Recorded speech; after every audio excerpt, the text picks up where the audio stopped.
Central Europe is particularly, and Central and Eastern Europe are particularly important partner and have been for the United States.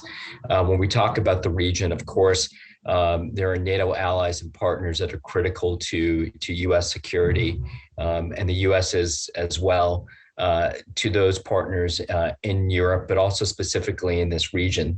The U.S. has a special connection to the region, including its support following the collapse of the Soviet Union, but also supporting the democratic transition and the economic and security transition of countries in the region. And so that relationship that has been built up over the last 30 years still remains important. And I think the expectation is that you're likely to see that the U.S. will want to continue to play that role. And you're already hearing from the new administration, the Biden administration, that they value the partnerships with European partners in particular as something as a cornerstone to the U.S. relationship and its own security.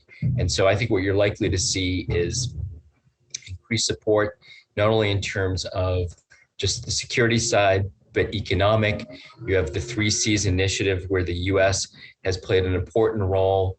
And even the previous administration, I think a lot of people would support this increased engagement, support for infrastructure projects, and how the U.S. can better support and address issues like 5G and building out networks. So the expectation is that it will be a multi-pronged approach to the region, but notwithstanding, I think democracy and democracy support will also be, we start to look at a security pillar, an economic pillar. There's also going to be a democracy pillar. And that democracy pillar is particularly important because of the of backsliding, what some perceive as backsliding in the region, and because this administration has made democracy and strengthening democracy a centerpiece of its foreign policy.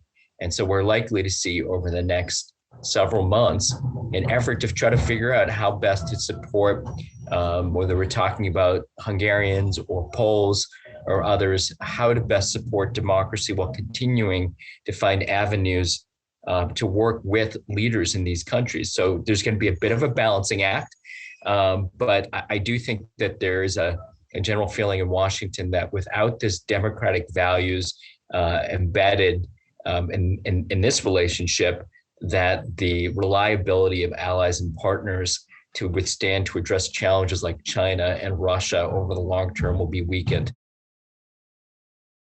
There's also a shared thinking too about the EU and the strength of the EU. And there's concern about some of these countries and how it impacts the ability of the US's largest trading partner, an ally in so many respects, to be able to do the things that the US hopes it can do. I know that the EU wants to do. And so having a strong organizations like the EU that are, that have throughout its membership a commitment to democracy, the same thing for NATO, is going to be imperative for this administration. So I would expect a real stepped up effort in those areas, both security, economic, political, but also on the issue of democracy. And then that means the subsections of human rights, strengthening human rights, combating corruption, and taking on autocracies and the threats that they pose globally. COVID-19 is clearly the top of everybody's agenda, and it needs to be for the US in this region. And you can see countries that have been struggling economically, also health-wise, with addressing these concerns in need of vaccines.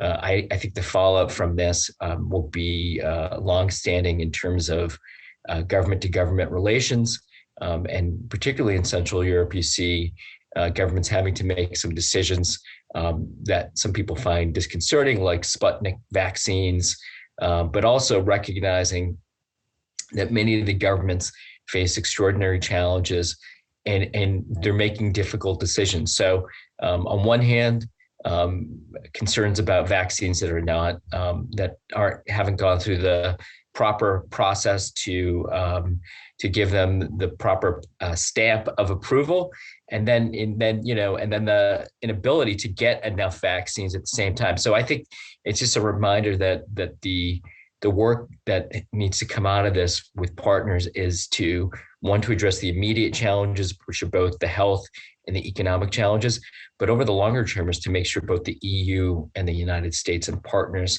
have the capacities to internally to address address a future pandemic. And it was clear that there wasn't such preparation. And I think if that's one thing that Central Europe and the US can do, and European partners, is to be better prepared for future challenges, whether it be a pandemic or the impact of climate change.